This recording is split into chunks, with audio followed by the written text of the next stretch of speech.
Buenos días, el día de hoy les vamos a exponer acerca de la tromboflebitis y la flebotrombosis. Los integrantes del grupo son Leslie Gamarra, Isabela Suescún, María José Sanabria y quienes habla Angélica Peña. En primera instancia vamos a mencionar a la tromboflebitis, donde flebitis se le va a denominar al estado patológico que consiste en la inflamación de una vena y trombo, que es un coágulo sanguíneo que se forma en un vaso, teniendo la tromboflebitis que es la formación de un trombo como consecuencia de la inflamación de la pared de una vena.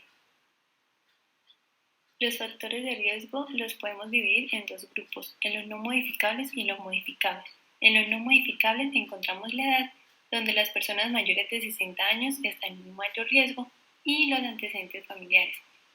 Por otra parte está el grupo de los modificables, donde encontramos el tabaquismo, la obesidad, los traumas y el consumo de píldoras anticonceptivas que van a generar hipercoagulabilidad.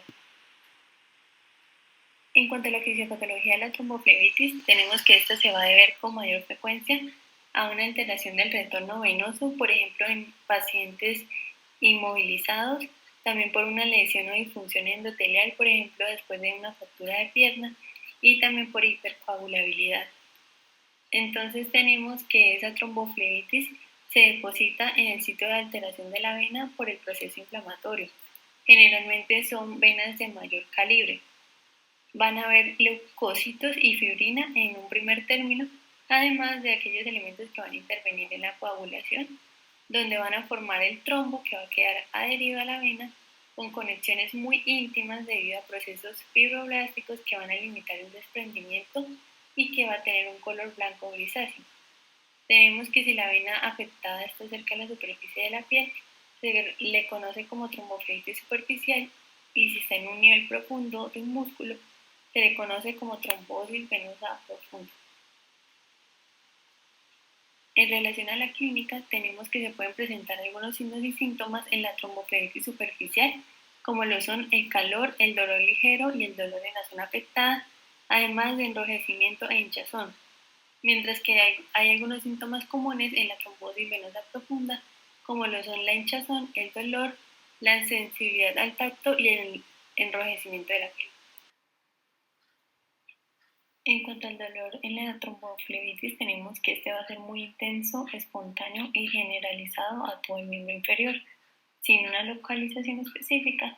Sin embargo, va a haber predominio en la región inguinal, y esto es debido a la isquemia consecutiva, al angioespasmo, contracción reflejo de vasos femorales, cuyo punto de partida va a ser el segmento de tromboflebitis.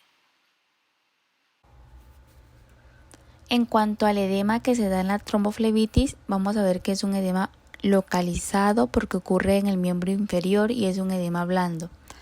Este edema se da por las alteraciones en la circulación. Vamos a ver que hay desprendimiento de un coágulo que impide el retorno venoso porque puede ocluir por completo la vena, haciendo que se acumule la sangre, y pues debido a esto va a haber un aumento en la presión hidrostática, haciendo que el líquido pase al espacio intersticial.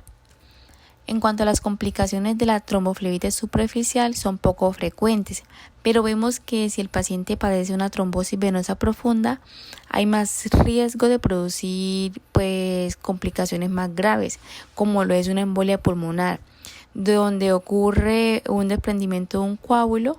Este viaja al torrente sanguíneo hasta llegar a los pulmones, causando una obstrucción que me va a llevar a una embolia pulmonar. Otra de las complicaciones es el síndrome postrombótico.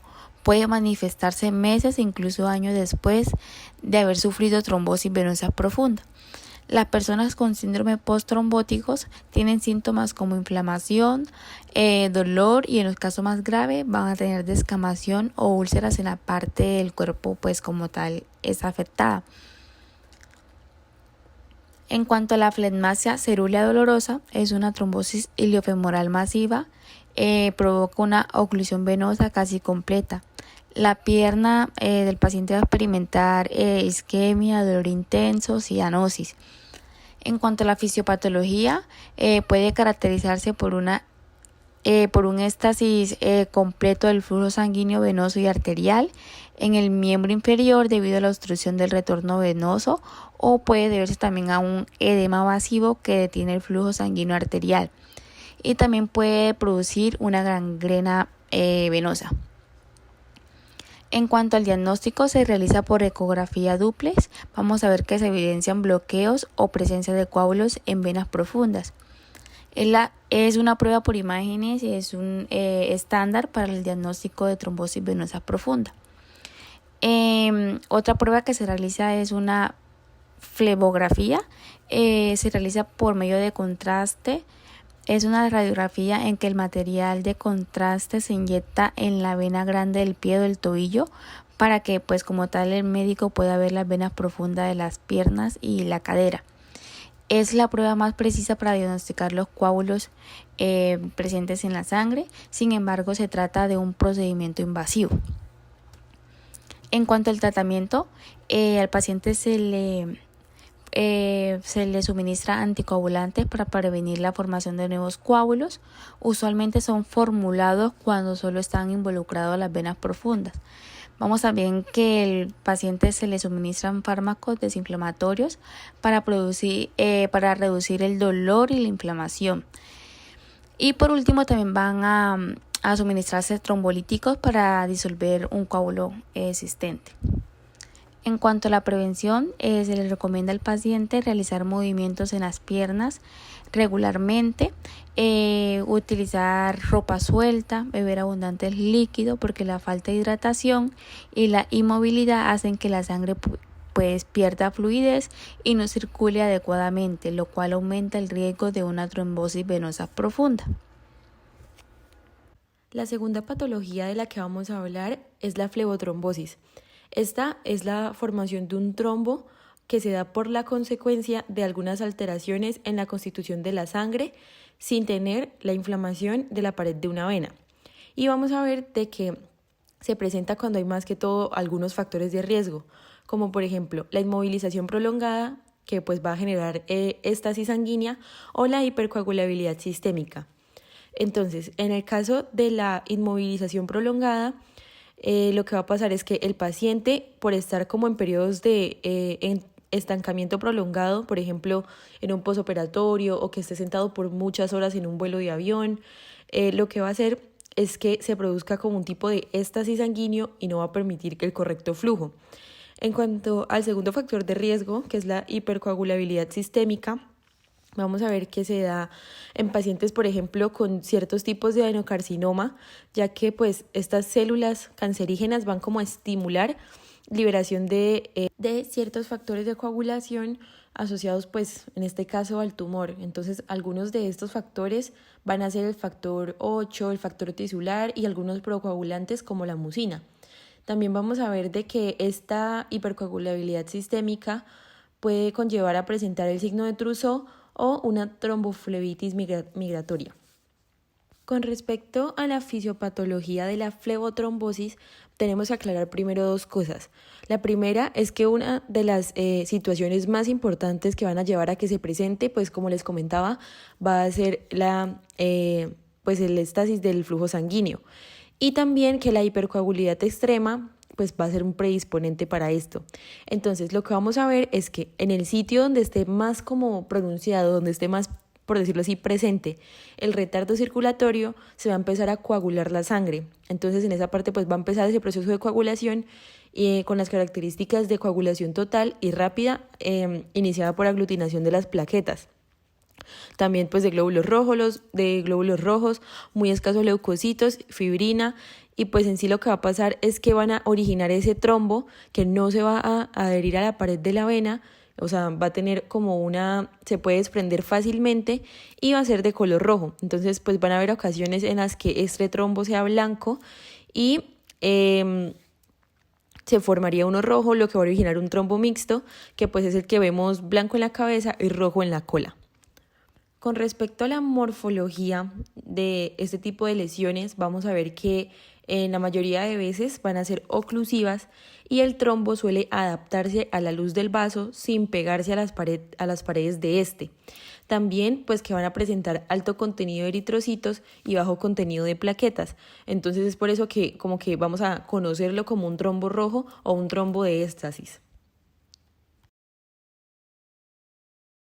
Continuando con la clínica, se puede encontrar dilatación venosa, edema, cianosis, calor, eritema o dolor. Estos pueden presentarse en su totalidad o bien pueden ser ausentes. En algunos casos, el dolor es generado por presión sobre las venas afectadas al apretar los músculos de las pantorrillas o por dorsiflexión forzada del pie, lo que se le conoce como el signo de Hohmann.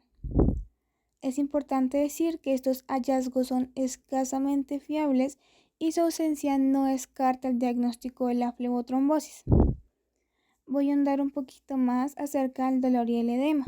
En cuanto al dolor, en la flebotrombosis es de poca intensidad, es más que todo provocado que espontáneo.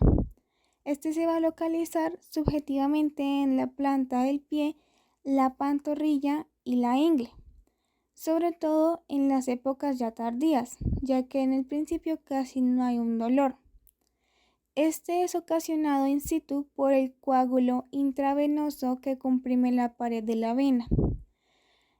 Por otro lado, en el edema, en la flebotrombosis, el edema casi no existe, sobre todo en el principio, ya que el edema aparece después del tercer o cuarto día y se localiza en las regiones supramaleolares de modo muy discreto. Por último, con las complicaciones de la flebotrombosis, la principal es la embolia pulmonar. Esta es la complicación clínica más importante. Esta deriva de la fragmentación o del desprendimiento de un trombo venoso en su conjunto. Suele ser la primera manifestación de una tromboflebitis y de la flebotrombosis, y según su tamaño y cantidad puede o no evolucionar y hasta llevar a la muerte. En este caso, el daño causado por el infarto pulmonar consecuente será determinado por la zona ocluida por el trombo que se ha vuelto un émbolo. En adición a esto, se ha encontrado que son una de las principales complicaciones en pacientes con COVID-19. Muchas gracias, espero que les haya gustado la exposición.